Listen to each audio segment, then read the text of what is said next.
Well, the question that arose through work and through discussion with other people, and especially with um, viewing other people, see them act and behave and talk to you, was that the technology, the internet, and the modern systems apparently now change human behavior and the way human express themselves and human think in real life.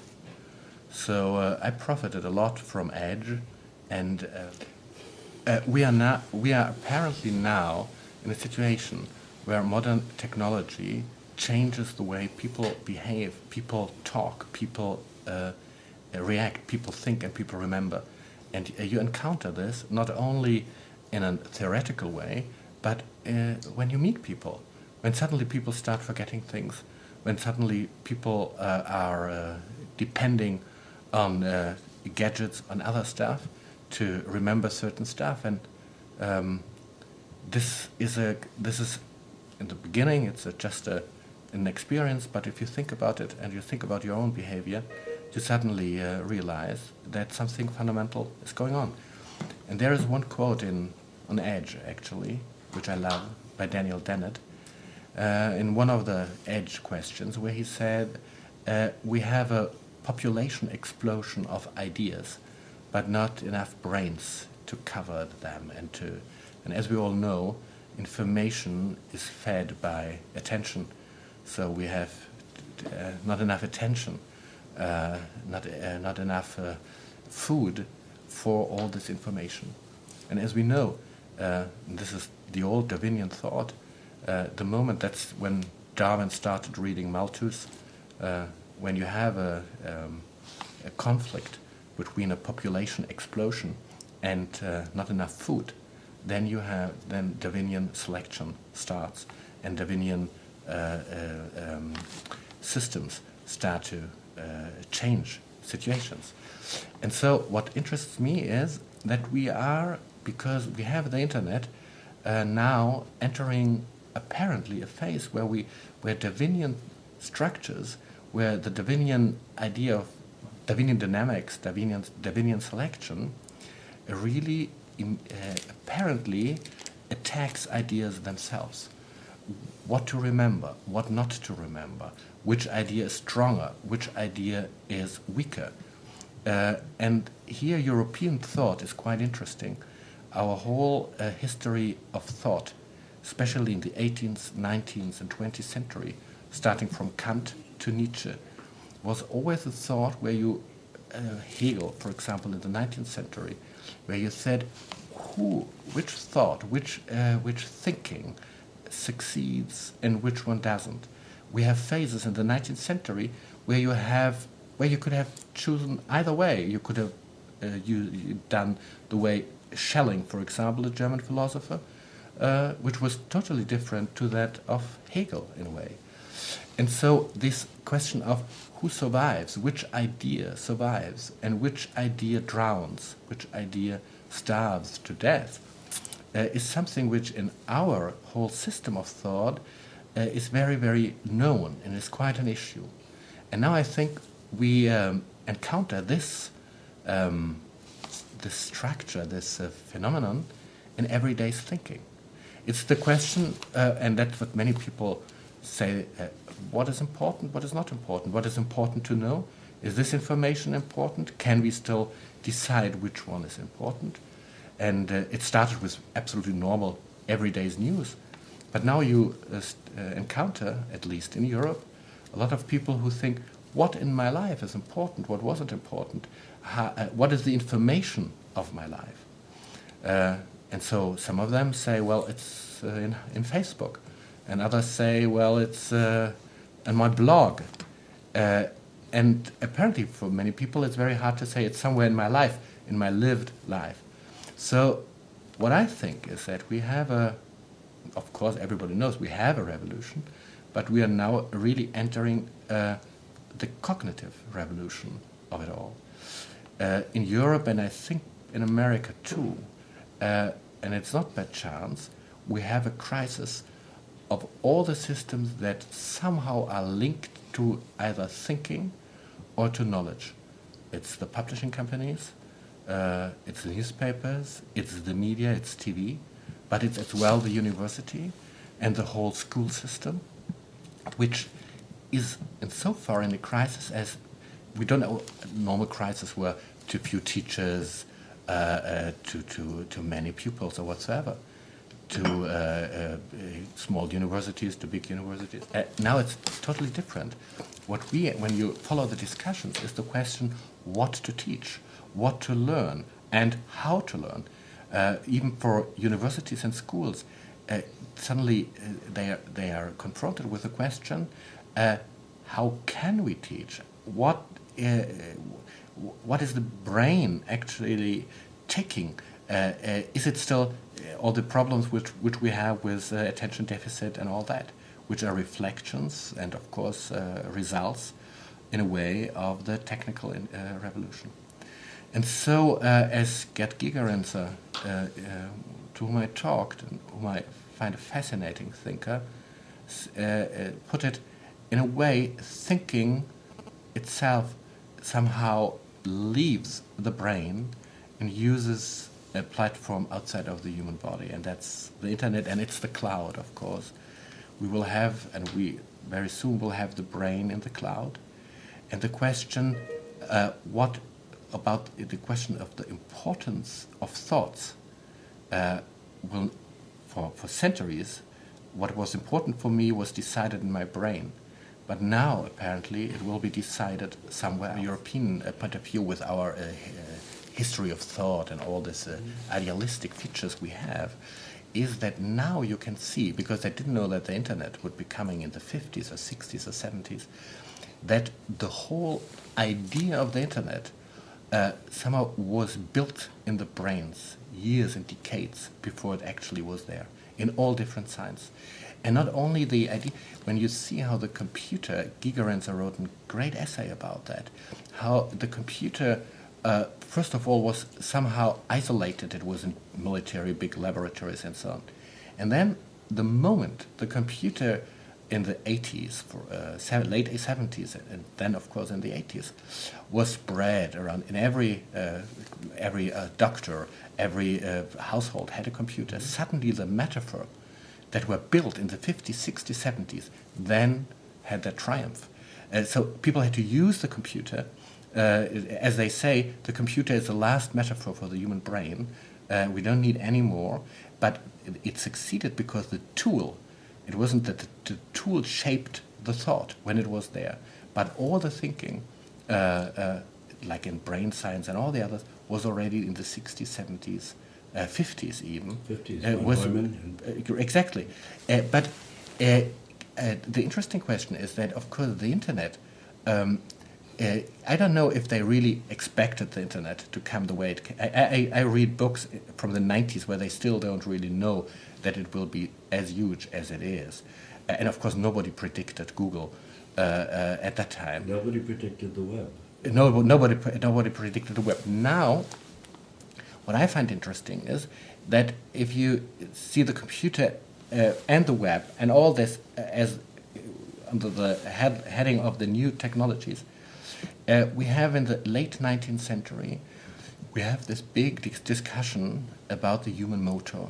The new machines in the late 19th century required that the muscles of the human being should be adapted to the new machines. So in the late 90s, especially in Austria and Germany, we have this new thinking where people said, first of all, we have to change muscles. Then they invented the term of the calories. The calories was invented in the late 19th century in order to optimize human workforce.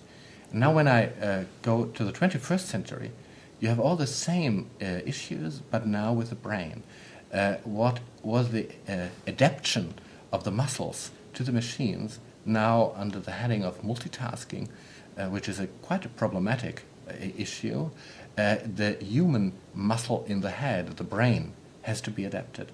And as we know from just very recent studies, it's very hard for the brain to adapt to the to multitasking, which is only one issue.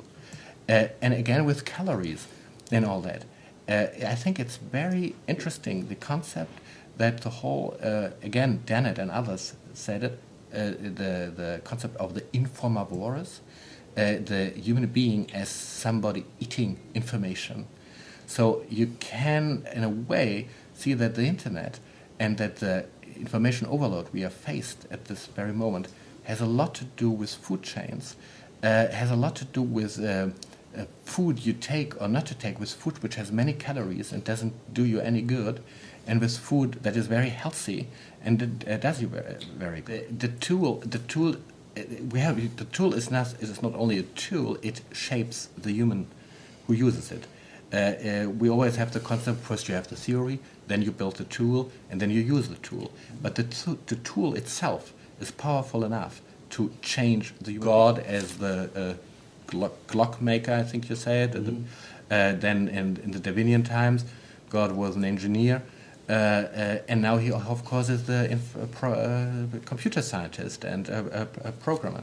What is interesting, of course, is that the moment, like certain parts of brain science and others, use the computer, the tool of the computer, to analyze human thinking, something new starts. From what I read and from what I know, the idea that thinking itself is something like can be conceived as in technical terms is quite new. It's even in the 30s. You said, of course, you had all these metaphors for the human body, even for the brain, but for the thinking itself, this was very, very late. It was in the first two, in the 60s, they even said that this is something very hard to say, that the thinking is like a computer in Edge years ago. A very interesting talk with Patty Mays when she was one of the first who invented this intelligent agents. And there, like you and Jaron Lanier and others asked the question about the concept of free will, of course. And she explained it, and it wasn't that big of an issue, of course, because it was just intelligent agents like the ones we know from Amazon and others. But now, entering real-time internet and all the other possibilities in the near future, the question of predictive search and others, of determinism, becomes, I think, much more interesting. The question of free will, which always was a kind of theoretical question. Even very advanced people said, well, we declare there is no such thing as free will, but we admit that people during their childhood are programmed culturally and so on, and so they believe in free will. But now when you have a generation, and the next evolutionary stage is the child of today, which are adapted to systems which not only know which book or which music file they like. Genius is just a genius, it's just a great product, but which goes farther and farther in predictive certain things, like predictive even, is this concert I'm watching tonight, is it good or not good? Google will know it beforehand because they know how people talk about it. So what will this mean for the whole question of free will? Because on the bottom line, there are of course still algorithms who analyze or who calculate certain predictabilities. And I'm wondering if the concept of free will or not free will won't be a very, very tough issue of the future. At this very moment, we have a new government in Germany. They are just discussing what kind of politics to make. And one of the issues, which of course at this very moment seems to be very isolated, is the questions how to predict certain terroristic activities, which they deduce from blogs, from, as you know, in America you have the same thing. So, but this can go farther and further. So the question of prediction, which will, I think, be the issue of the future in search questions, will have impact on the whole concept of free will. And we are now confronted with a theory, like Bark and others, and in Germany it's a big issue, who says there is no such thing as a free will. So my prediction here would be this will be a much more important issue than we think today. It will be an everyday issue. the way we predict our own life, the way we are predicted by others, through the cloud, through the way we are linked to the internet. And of course, in workforce today, we just have the information that the government the new government seems to be very keen on this issue, to at least prevent the worst impacts on people, on workplaces, the way they are predicted as workforces in the future, the way they are productive in the future, and so on. It's very important to stress that we are not talking about cultural pessimism. What we are talking about is that a new technology, which is in fact a technology which is a brain technology, to put it this way, which is a technology which has to do with intelligence, which has to do with thinking, that this new technology now clashes with a history of thought in the European way of thinking. And this is very real. Unlike America, as you might know, Germany in the last elections, we had for the first time a party which totally comes out of the internet. They are called the Pirates. They have to do. The beginning was They were computer scientists. The questions of copyright and all that, but it's now much more. They start at least much more questions which all at the beginning stem from the internet. They immediately, out of the blue, got 2% of the voters, which is a lot for a new party which only exists in the internet. And the voters were mainly 30, 40, 50% young people and male people, of course, very many male young people. They are all very keen on new technologies. Of course, they are computer kids and all that. But this party now, for the first time, reflects the way which we know theoretically in a very pragmatic and political way. For example, one of the main issues, as I just described, the question of the adoption of muscles to modern systems, either in the brain or in the body, is the question of the digital Taylorism. As we can see, I would say we have three important concepts of the 19th century, which somehow comes now back in a very personalized way, just like you have a personalized newspaper. This is Darwinism, the whole question, and in a very real sense, look at the problem with Google and the newspapers, Darwinism, but as well in the whole question of who survives in the net, in the thinking, who gets more traffic, who gets less traffic, and so on. Then you have the whole parts, at least, of the concepts of communism, which comes back, the whole question of free, the whole question of that people work for free, and not only those people who sit at home and write blogs, but many people, like in publishing companies, newspapers, do a lot of things for free or offer them for free. And then third, of course, Taylorism, which is a known issue, but we now have the digital Taylorism, but with an interesting switch. At least in the 19th century, in the early 20th century, you could still make others responsible for your own deficits in that. You could say, well, this is just really terrible, it's exhausting, and it's not human, and so on. Now, look at the concept, for example, of multitasking, which is a real problem for the brain. You don't think that others are responsible for it, but you meet many people who say, well, I'm really not really good at it, and it's my problem, and I forget, and I'm just overloaded by informations.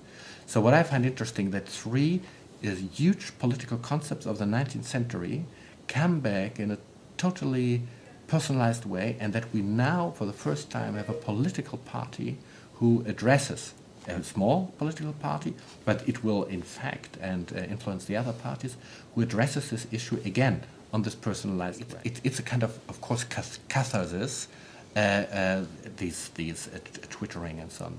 But now, of course, these informations conflict with many other informations.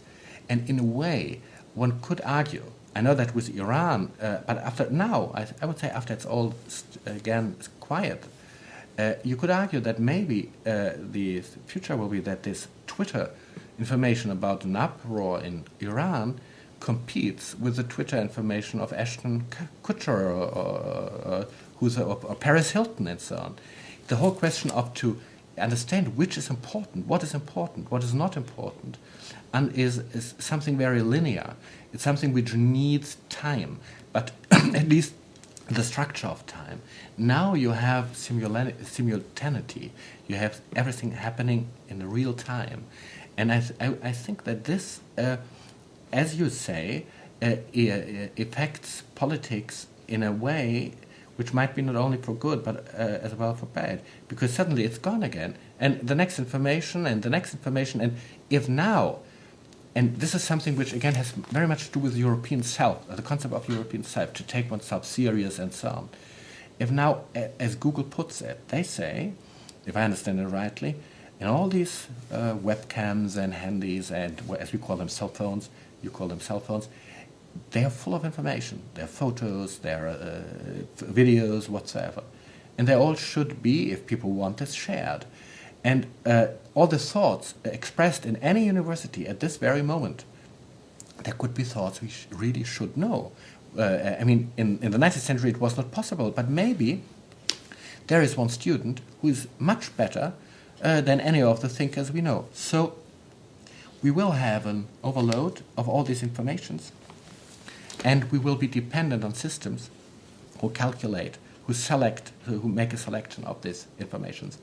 And as far as I can see, political information somehow isn't distinct from it. It's the same issue. It's a question whether I have an information from my family on the iPhone, or whether I have an information about our new government and so on. In this incredible amount of information, somehow becomes equal and very, very personalized. And you have it in the personalized newspapers. This will be a huge problem for politicians, from what I hear. They are now very interested in all, for example, in Google's PageRank, in the question how with mathematical systems you can, for example, create information cascades as a kind of artificial information overload. And as you know, you can do this, and we are just not prepared for that. It's not too early. But in the last elections, we, for the first time, had blogs. It started very, very, where you could see they started to create information cascades, not only with human beings, but as well with bots and other stuff. And this is, as I say, only the beginning. Of course, we have still a very strong anti-technology movement, which is quite interesting insofar as it is, you can't really say it's left-wing or right-wing or whatsoever. As you know, very right-wing people are very, and in German history especially, were very anti-technology. But it changed a lot, and the reason why it took so long, I would say, has demographic reasons.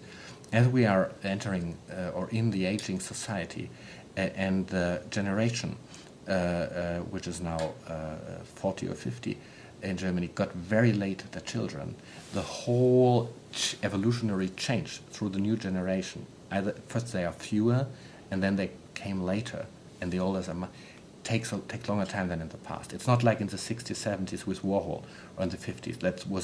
These were young societies. It happened very fast. We took over all these interesting influences from America very, very fast because we're a young society.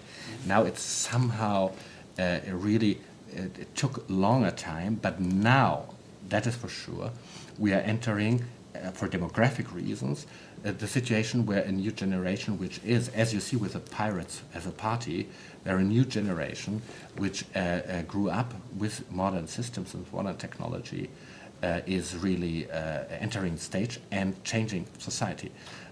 We are not very good. I mean, one must say all the big companies are American companies, besides, except SAP, but Google also, you know, and all these others, they are American societies. I would say we were not very good in inventing. We are not very good in getting people to study computer science and others. And I must say, and this is not flattering America or Edge or you or whoever, I must say what I really miss is we don't have this type of, I would say, computer intellectual, or at least intellectual who, although it started in Germany once, decades ago, you know, Danny Hillis or other people who participate in a kind of intellectual discussion, even if only happy few read this and react to it, they are not existing. There are not very many of them in Germany. And the ones who exist and who have their own platform actually created a new party. So this is something we are missing, because there was always a kind of attitude of arrogance towards technology. And for example, I said this once as well. You know, I'm responsible for the whole cultural sections and science sections, and we wrote a review about all these wonderful books, and that's fascinating and that's good. But in a way, the really important texts which somehow write our life today, and which are in a way the stories of our life, and this is of course the software, weren't reviewed. Actually, we should have much earlier found ways of transcribing what happens on the software level, like Patty Mays or others, just to write it, to rewrite it in a way that people understand what it actually means. I think this is a big lack. What Shakespeare and Kafka and all these people, these great writers, what actually did they do? They translated society into literature. And of course, at that stage, society was something very real, something which you could see, it consistent, and they translated modernization into literature. And now we have to find people who translate what happens on the level of software. At least for newspapers, we should have sections who review software in a different way, at least the structures of software. We are just beginning this, and we are looking for people who, it's not very many people, who have the ability to translate that, because that's what makes us. I mean, we will never really, because you don't have access, you will never really understand, because they don't give you the information, how Google works in detail. But just think of George Dyson's essay, which I love, Turing's Cathedral. Mm-hmm. This is a very good beginning, and I think he absolutely has the point. It is the cathedral like we would be entering the 11th century now. Mm-hmm. And somebody is building this huge cathedral, or this incredible, as he quotes it, and others quote it too, when he was at Google. And they came along with all the books they were scanning, and they said, we are not scanning these books for humans to read, but for the artificial intelligence to read. In Germany, for me, at least for my work, there are a couple of key figures. One of them is Gerd Gigerenzer, who is somebody who is absolutely, I would say he is actually avant-garde at this very moment, because what he does is he teaches heuristics. And from what we see, we have an amputation of heuristics through the technologies as well. People forget certain heuristics. It starts with calculation, because you have the calculator, but it goes much farther, and you will lose much more rules of thumb in the future, because the systems are doing that, Google and all the other stuff. So Gigerenzer, in his thinking, and he has a big institute now on risk assessment as well, is very, very important. He, in a way, is you could link him in a way to Taleb, because again here you have the whole question of not risk assessment and the question of looking back, looking into the future, and all that. He is very important in literature still, although he's 70 years old or 80 years old, is of course Hans Magnus Enzensberger. Peter Sloterdijk is a very important philosopher, very, very kind of literature figure, but he is important. But then you have not, unlike in the 19th or 20th century, there are many leading figures. But I must say, as well as Gigerenzer, he writes all his books in English. So we have quite interesting people at this very moment in law, which are very important for discussions of copyright and all that. But the whole question of new technologies and the human thought, they at this very moment don't really take place in Germany. There are European thinkers which are cult. Zizek, for example. Zizek is somebody, if you would ask any intellectual in Germany, who would say he's just the greatest. He's a kind of communist, but he himself considers himself as Stalinistic even, but this is of course all labels which are wild thinkers. Europeans at this very moment love wild thinkers.